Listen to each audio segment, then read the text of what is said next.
Story 1. I bought a small starter home during the housing market crash, entirely on my own. I lived there for nearly a decade before purchasing a larger home with my now husband. My parents were very interested in living in the house because it was small and easy to maintain. Since they had previously gone through foreclosure, getting a mortgage on their own wasn't possible. My dad is retired, and my mom doesn't work, so they asked to rent the house from me. For a discounted rent, they paid off the remaining mortgage, which was around $50,000, using a large inheritance they had received. A lease was drawn up, clearly stating that their rent was a prepayment, and they would only be responsible for paying the taxes and insurance on the home, totaling $350 a month. The lease also specified that the rent would increase if taxes or insurance costs went up. We signed the lease and had it notarized. For a while, everything was fine. To be clear, I wasn't making any profit from this arrangement. Recently, I informed them that the rent would increase by $3, yes, just $3 due to a slight increase in the insurance. My mother completely lost her composure, accusing me of being greedy. She threatened to rip out the improvements she made to the house, claimed I owed her, and even said I couldn't evict her because it was her house. She also insisted she wasn't responsible for the insurance, even though the lease says otherwise.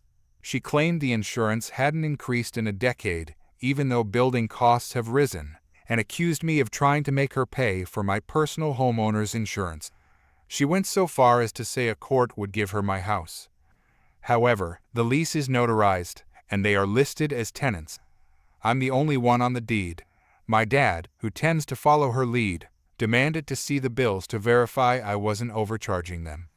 Keep in mind, this house is in a location close enough to commute to Manhattan, where a studio apartment easily cost Wendy $500. This is a house with a large yard where their dog can play, and I could easily get $2,000 a month for it. I sent them copies of the taxes and insurance, and I'm even charging them discounted rates by paying the taxes early to take advantage of a prepayment discount.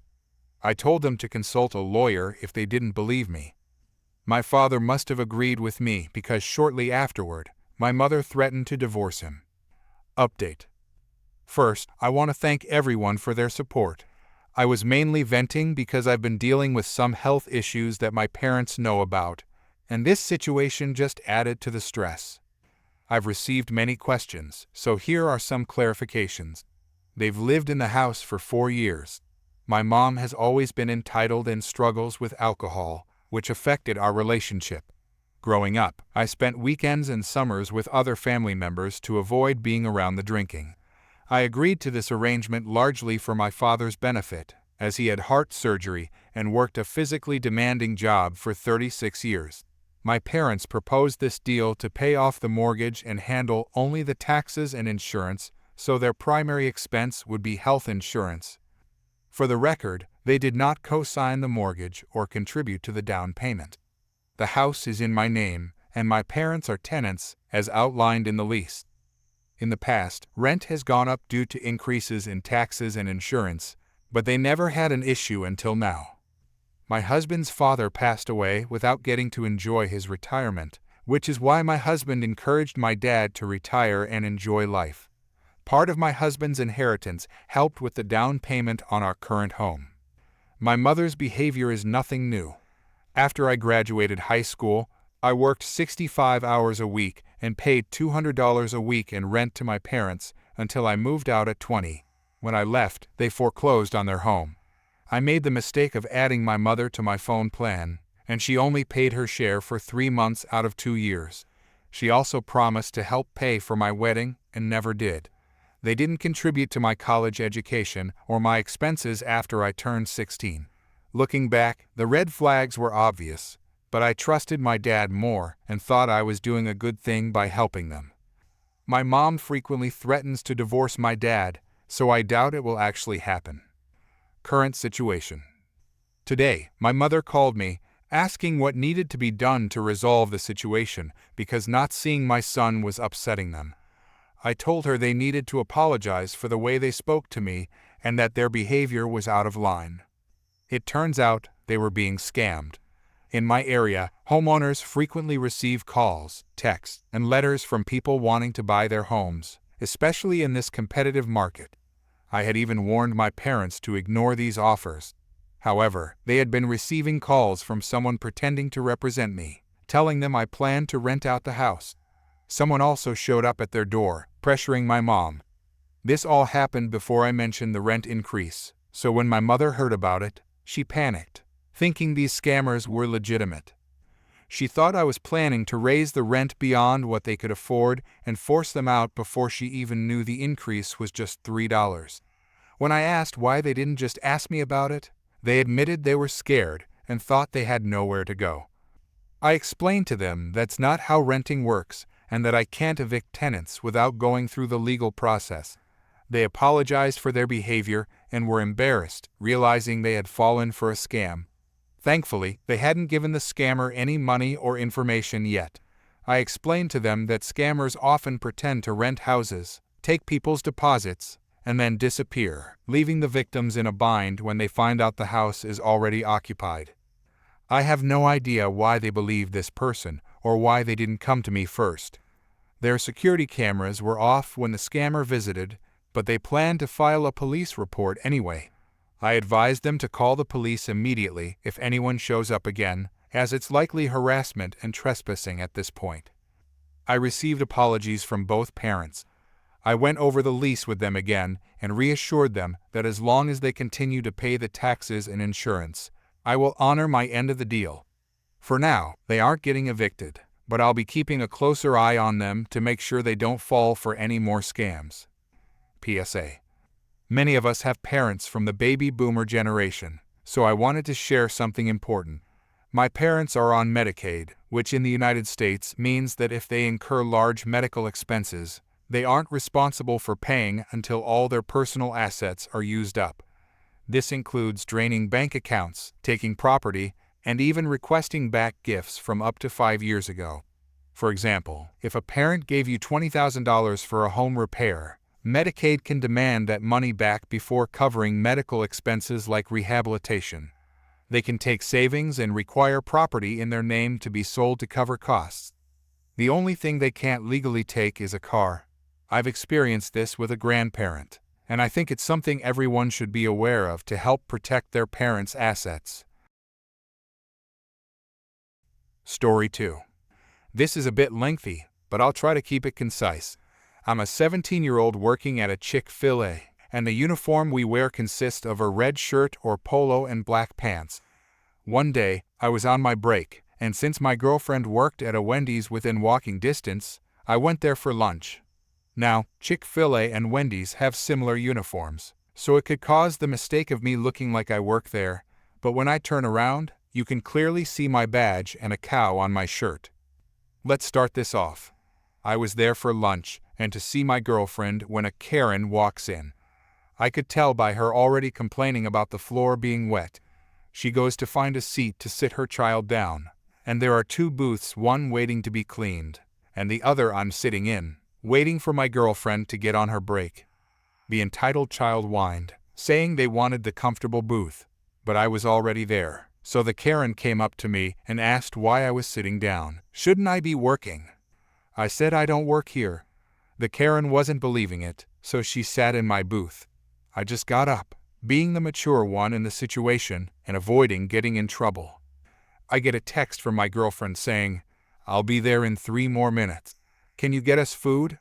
So I go up, and just as I'm about to order, the Karen yells at me, saying, "Oh, so you're still not working? There's a mess on the table over there. Go clean it up."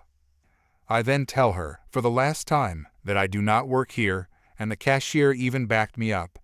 But the Karen, being the typical Karen, started to scream, saying, "Rude, is this how you treat your customers?" I just turned around and tried to take my order when the Karen went to booth #1, picked up all the trash, and threw it at me. At this point, I'm irritated. The cashier was mad because they had to pick it up since the janitor was sick, and my girlfriend, who was in the back doing her job, all I heard from her was, "Goodness, that witch messed up." The manager was in the deep freezer outside at the time, organizing it, when the commotion picked up. I yelled very loudly, but the Karen ignored me and took her entitled child to the bathroom to wash their hands.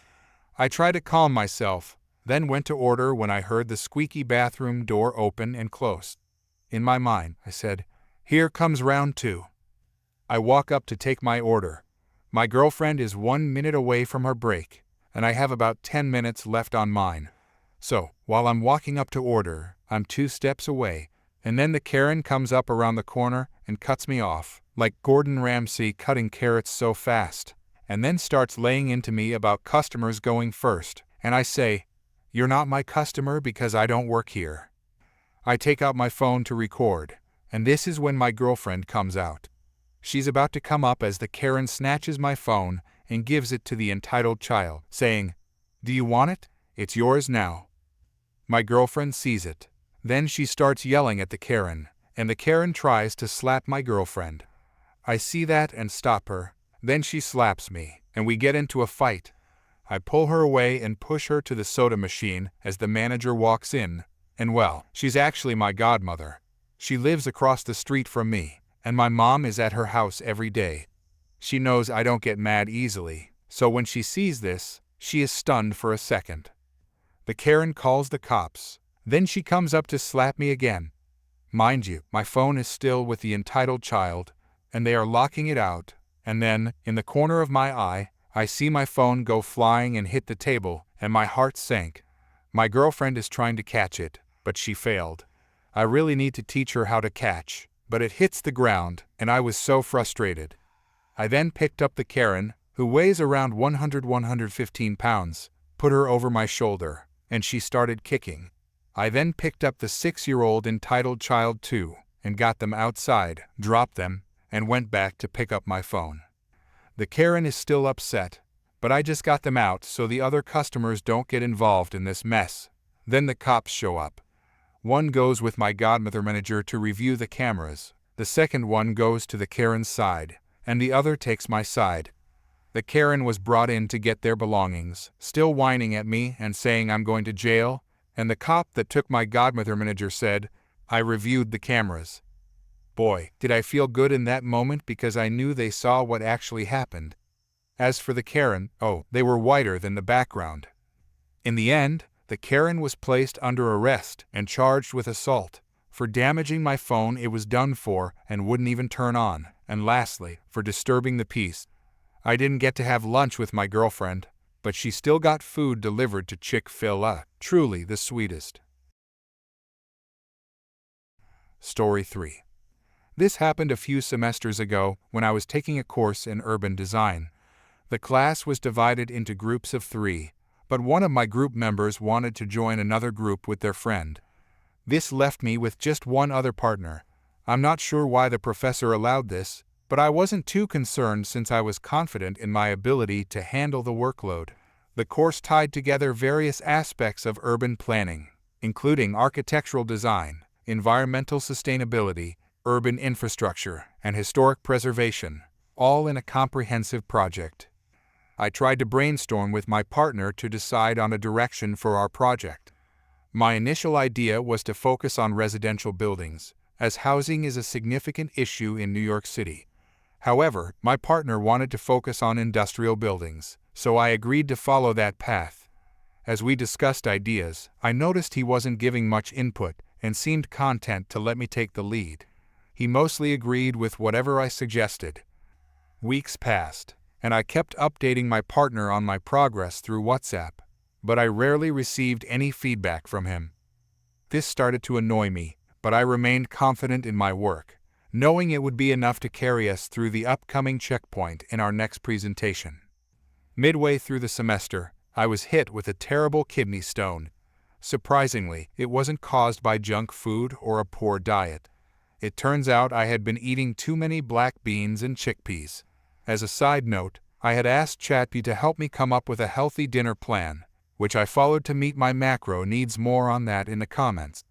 While the diet made me feel better overall, it led to the worst kidney stone of my life, landing me in the emergency room. I was given all kinds of pain medication and had to stay in the hospital for several nights. But that wasn't the end. The stone was so large that it got stuck, and I needed surgery to have a stent placed. Let's just say the process of inserting the stent still haunts me. I endured several more weeks of discomfort, passing blood, before finally having the stent removed through another surgery. What a nightmare! Despite all of this, I managed to put in some work on our project. To my shock, I discovered that my partner had done absolutely nothing. He had been waiting for me to keep working on it. To make matters worse, I learned that he tried to present my work as his own. I couldn't believe the audacity. How can people be like that? I emailed the professor to explain the situation. I detailed how I had done all the work and sent screenshots of our chat history along with the project file, which included all the logs of my progress. The professor reminded me that for the final submission, we would need to put our initials on the slides we personally worked on. Got it. By the time of the final presentation, I had recovered and was ready to present. I intentionally left out the initials since they were only required for the final submission, not the presentation itself. I wanted to see what my partner would do. I even gave him some talking points for parts I was willing to let him claim, even though I had done the work. But he didn't stick to them. He kept interrupting me during the presentation, talking about my work as if he had contributed anything at all. He repeated what I had already said, without adding any value. The judges, who were professionals in high-level positions within the industry, directed most of their questions toward me, and it became clear they knew who had done the majority of the work, as I had deep knowledge of all aspects of the project. When it came time for the final submission, I included my initials on every single page. My partner, however, seemed to have missed the part about the initials and submitted an older version of my work. A few weeks later, I reached out to him to see what grade he had received. He was surprised to learn he had passed with a C+. Even more surprised, he asked me about my grade. I had received an A. He quickly said he would speak to the professor about why he got such a low grade. Honestly, I can't understand how people can act like this. In the end, I did everything by the book, and despite all the challenges, I had one heck of a semester. Oh, and did I mention I was given morphine for the first time during my visit? Quite an experience. El Mao. Story 4. This story took place about 8 years ago, when I was serving in the United States Air Force USAF, working in it, and as an information manager for a maintenance squadron. There were 6 other information managers who could have handled it since it was a core task in our career field. However, none of them were interested, and I didn't particularly enjoy doing paperwork, so it worked out. Over time, I took on more responsibilities, eventually becoming the go-to person for all audiovisual tasks in the squadron. Need Christmas slides? G-Wheel will do it. Organizing a fundraiser? G-Wheel will handle that too. I even took on a base-wide job, where I had to report to a specific location during crises such as tornadoes or base attacks to perform back-office information management duties for senior leadership. I didn't enjoy it, but it was part of the job, and I did it without complaint. The squadron was the second largest on base, with 650 pieces of equipment and over 200 personnel spread across multiple hangars. I was also the only person with a line badge, which allowed me to go onto the flight line without needing an escort. 3 of our work sections were located on the flight line, so it was necessary for me to have that access. For some reason, I always seem to rub bad leadership the wrong way. I tend to speak up when something's wrong, and I don't engage in office politics. My philosophy is simple: do your job, and everything else will fall into place. Despite that, most people in the squadron appreciated my work. In fact, some even referred to me as Bill Gates, because I was always available to fix their tech problems.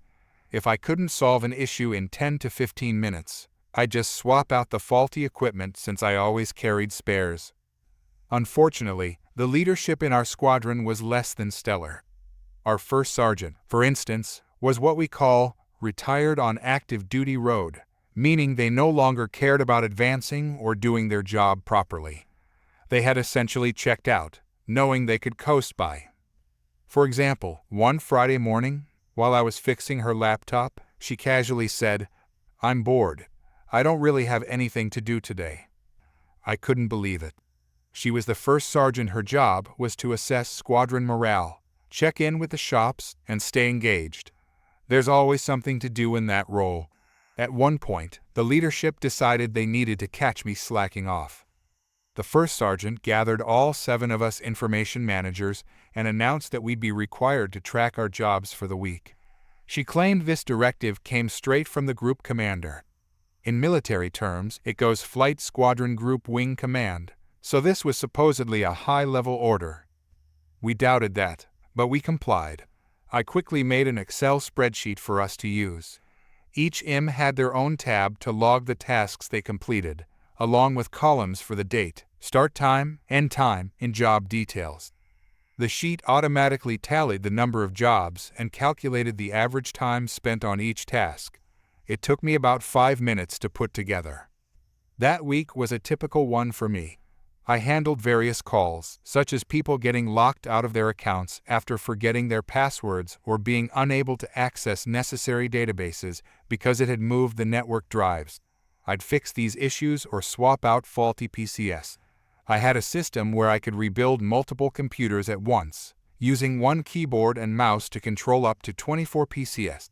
After reinstalling the operating system, I would reconfigure the squadron's network settings so the PCS could be recognized again. While the systems were rebuilding, I'd work on other tasks remotely.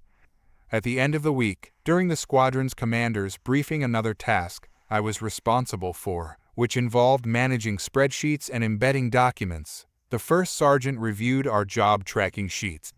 I couldn't wait. This was going to be interesting.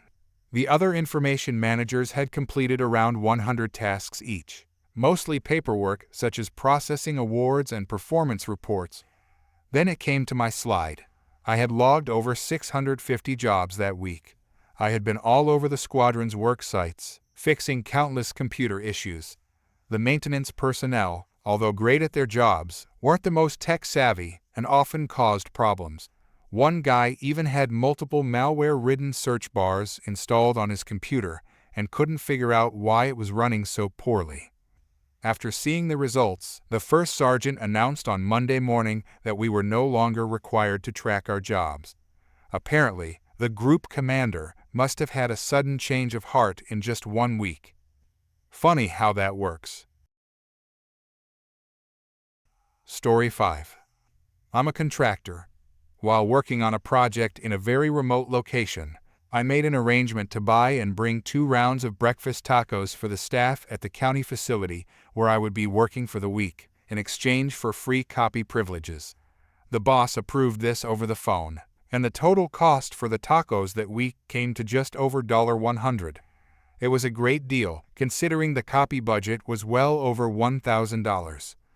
At the end of the billing cycle, which was about a week to 2 weeks later, I submitted my receipts along with the supporting credit card statement. However, the expense was declined. I wasn't overly upset at first, but a deal is a deal. I called the boss to remind him that he had approved the expense over the phone. His response: "You should have gotten it in writing." That remark really frustrated me, but I finished the project as promised and moved on to another client's project less than a week later. A couple of months passed, and the same boss who had stiffed me on the taco money called to see if I was available to work on another project. This new project was set to begin on the 1st of the following month. After some negotiation, I agreed. The work schedule would be tight, and in his words, it was an all-hands-on-deck situation, with nights and weekends expected. He also mentioned that this was for a new client, and they wanted to make a good impression. A couple of days before the project was scheduled to start, the boss called to inform me that the engagement paperwork was on its way and asked me to check my email. That's when I told him I had decided not to work on the project after all. He was furious. He really shouted, "You agreed to work on this project weeks ago." Calmly, I repeated his own words back to him. "You should have gotten it in writing." Story 6. It all started when I moved into my new house in what seemed like a peaceful neighborhood. The house was perfect for my family, with a spacious backyard for the kids to play in and a detached garage where I could work on my projects. Little did I know, my seemingly simple decision to live there would lead to a terrifying ordeal with my neighbor, who had a deep interest in military memorabilia and a troubling tendency toward conflict. The first sign of trouble came a few weeks after we settled in. My neighbor, whom I'll call Colonel Crackpot for the sake of the story, came knocking on my door one evening. He was a tall, intimidating figure, and his stern expression made me uneasy from the start. "Good evening," he began, without the slightest hint of friendliness. "I couldn't help but notice that your garage encroaches on my property. You'll need to tear it down." I was caught off guard. "I'm sorry, but I think there's been a mistake. The property lines were clearly marked in the documents when I bought the house." Colonel Crackpot scoffed. "Those documents are wrong. I've lived here for years, and I know where the real boundaries are. Mark my words, if you don't tear down that garage, you'll regret it." I tried to reason with him, suggesting we consult the city's property records or hire a surveyor to settle the dispute. But he wasn't interested. He stormed off, muttering threats as he left. Over the next few weeks, his harassment escalated. He would stand at the edge of his property, glaring at my house at all hours. He left hostile notes in my mailbox, each one more threatening than the last. The situation reached a breaking point one afternoon when I was in the backyard playing catch with my son. Colonel Crackpot appeared out of nowhere, brandishing what looked like an old military rifle. "I warned you about that garage," he yelled, his face flushed with anger. Fear overtook me.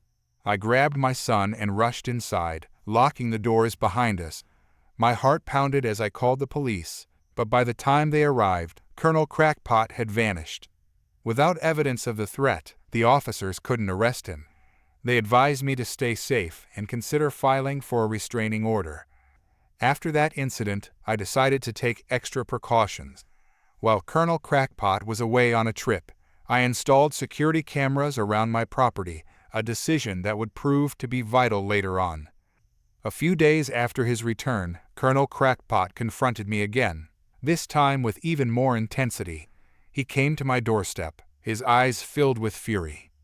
"This is your last warning. Tear down that garage, or I'll blow it up myself." I stood my ground, though I was shaken. "Get off my property, or I'll have you arrested. This won't be for trespassing." He stormed off, but his threat hung in the air, leaving me on edge.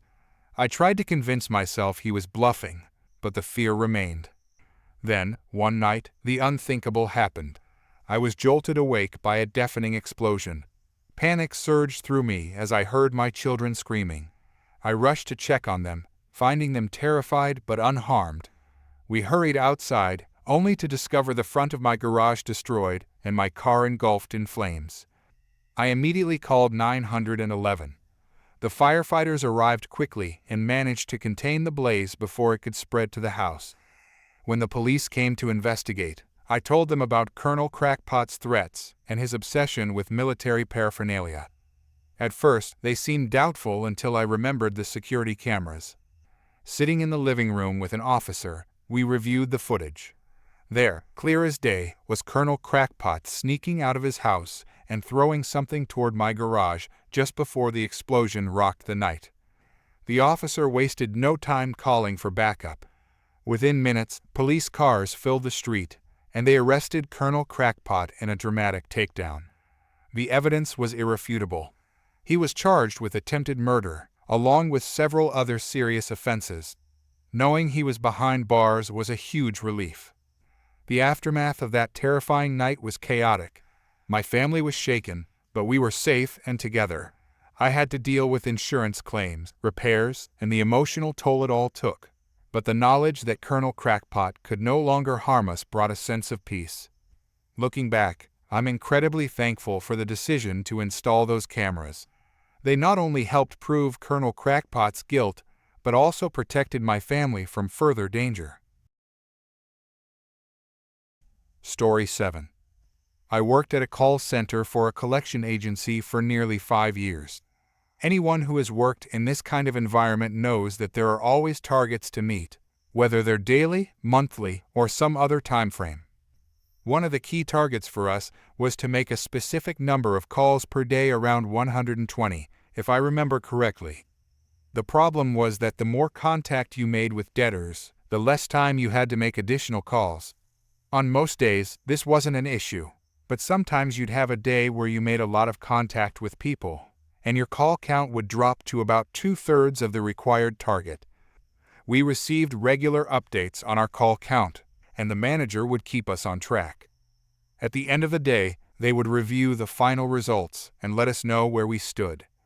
It was frustrating to have a successful day collecting debts and generating revenue for the company, only to have the manager focus on the call count. I would protest, saying, "Yes, I didn't hit the call count, but look at how much revenue I brought in."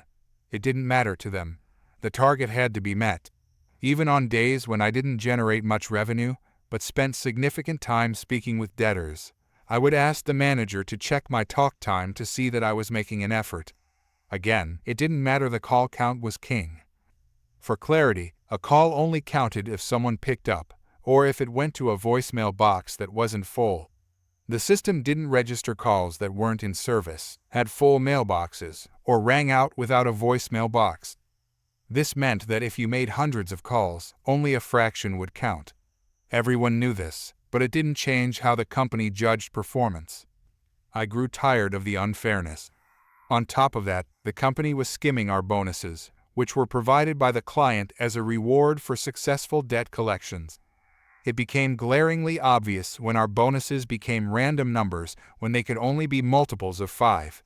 Frustrated by the theft of our bonuses and the lack of appreciation for the work we were doing, I decided to comply with the call count requirements to the letter and ensure I never fell short again.